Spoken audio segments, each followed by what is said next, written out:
안녕하세요. 그루터기 신학연구소 하선교사입니다.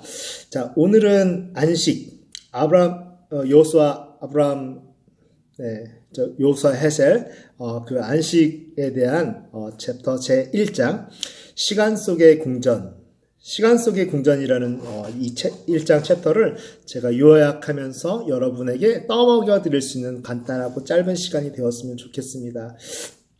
자, 안식일의 거룩함으로 이제 그 시간 속에 안식일이라는 그 시간 속에 거룩함으로 들어가고자 하는 사람이 있을 수 있겠죠? 저번 시간을 통해서 그런 소망이 생겼을 수 있습니다. 먼저 그런 사람은 속물근성 곧 시끌시끌한 흥정과 수고의 멍에를 내려놓아야만 합니다. 자, 불협화음으로 소란스러운 그 날들, 시간들을 신경질을 부리면서 맹렬히 타오르는 그 소유욕, 그리고 자신의 생명을 배반하고 야금야금 갉아먹는 그 상태, 자신의 그 생명을 배반하고 야금야금 갉아먹으면서 공간에 대한 욕심을 부리고 있는 상태를 거기서 먼저 벗어나야 한다는 것입니다. 손으로 하는 일, 공간을 창조하는 일입니다. 이 손으로 하는 일에 빠이빠이 작별을 구해야 한다는 것입니다. 이 세계가 이미 창조되었으며 인간의 도움 없어도 살아남으리라는 것을 먼저 이해하고 받아들여야 됩니다. 그것이 공간에 대한 창조와 권력욕을 내려놓는 것입니다.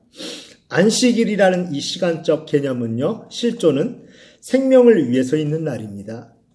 인간은 짐을 나르는 짐승이 아닌 것이죠. 안식일은 그가 하는 일의 능률을 높이기 위해 있는 날이 아니에요. 조금 쉬고 다음에 우리가 좀 원기 보충해서 6일을 더 열심히 일해야겠다라는 그런 가치관이 아니라는 것 명심하셨으면 좋겠습니다. 우리의 혀와 영혼도 안식일을 경배하고 경축한다라는 것 상상했으면 좋겠습니다. 우리는 평일에 이야기하는 것과 똑같은 방식으로 안식일에 이야기하지는 않습니다. 사업이나 노동에 대해서는 생각도 하지 말아야 되는 것입니다. 노동이 하나의 하나의 기능이라면 완전한 쉼은 하나의 예술이라는 것입니다. 마치 예술가들, 연극 배우들이 하는 것처럼 하나의 예술이라는 것이죠. 완전한 쉼, 완전한 휴식은 육체와 정신과 상상력의 조화로 이루어집니다. 자, 다시 할게요. 완전한 쉼, 완전한 휴식은 어떻게 이루어진다고요? 육체와 정신과 그 다음에 상상력의 조화로 이루어진다는 것입니다. 육체와 정신력과 상상의 조화로 완전한 휴식이 이루어진다는 것입니다. 자, 7째 날은 마치 광산, 마인이라고 그러죠. 금광산, 은광산 할 때 광산과도 같다라는 것입니다. 안식일 속에는요, 시간 속의 궁전을 지을 수 있는 영의 보석이 들어 있습니다. 그러니까 이 안식이라는 시간 속으로 들어가서 보석을 캐야 돼요. 이 보석으로 시간 속의 궁전을 짓는 겁니다. 여러분 상상하시기를 바라요. 그 속에서 인간은 하나님과 친해지고 하나님을 닮은 것에 최대한 근접하기를 갈망하게 되는 것이죠. 하나님을 닮은 것은 어디에서 발견될까요? 하나님을 닮는다는 거, 하나님을 닮는다는 거. 자, 공간이라는 이 영역은 하나님과 공통된 것을 가지고 있지 않습니다. 하나님이 그것을 허락하셨다 할지라도 하나님과 공통되는 것을 가지고 있지는 않아요.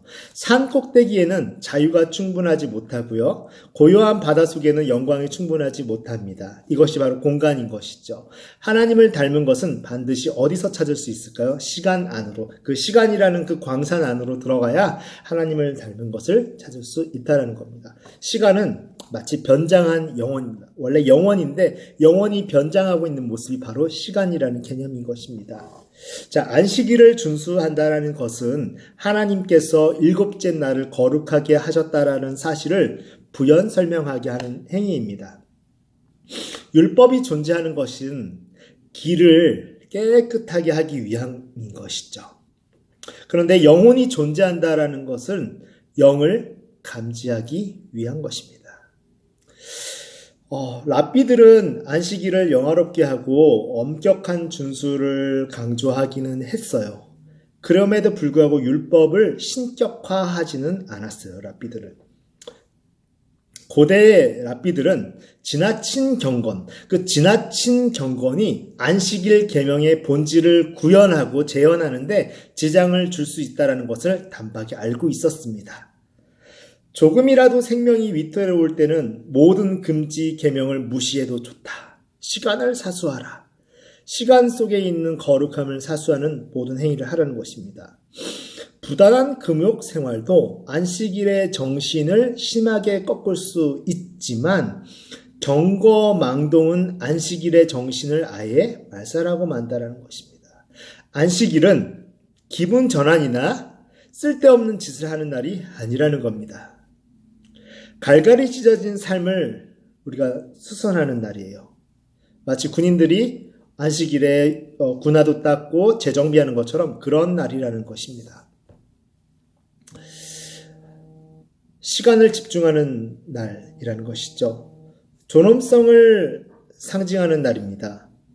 존엄성을 상실한 노동은 불행의 근본 원인이 되는 것입니다. 존엄성을 상실한 노동은 불행을 가져옵니다. 불행의 원인이 된다는 것이죠. 정신이 없는 휴식 있죠? 막 그냥 휴식을 했다고 하지만 정신없이 막 휴식하는 거, 술 먹고 이런 휴식은 타락의 원천입니다. 속죄일과는 다릅니다. 이 속죄일과는 달리 안식일은 영혼의 날이기도 하지만 영혼의 날이기도 합니다. 그러나 육체의 날이기도 합니다.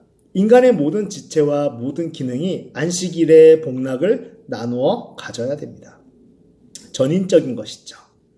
영혼은 혼자서 축하할 수가 없어요. 혼자 셀러브레이트를 할 수가 없다는 것입니다.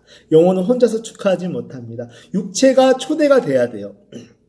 육체가 초대되어서 안식일의 즐거움에 참여해야 된다는 것입니다. 우리 영혼은 육체를 초대해서 안식일의 즐거움에 참여한다는 것입니다. 영혼 혼자서 참여하는 게 아니에요. 자, 안식일에 해서는 안 되는 것에 대한 나의 갈망이 정기적으로 사라지던 때가 바로 안식일 전날 저녁이라고 그렇게 표현하고 있습니다. 헤셀은.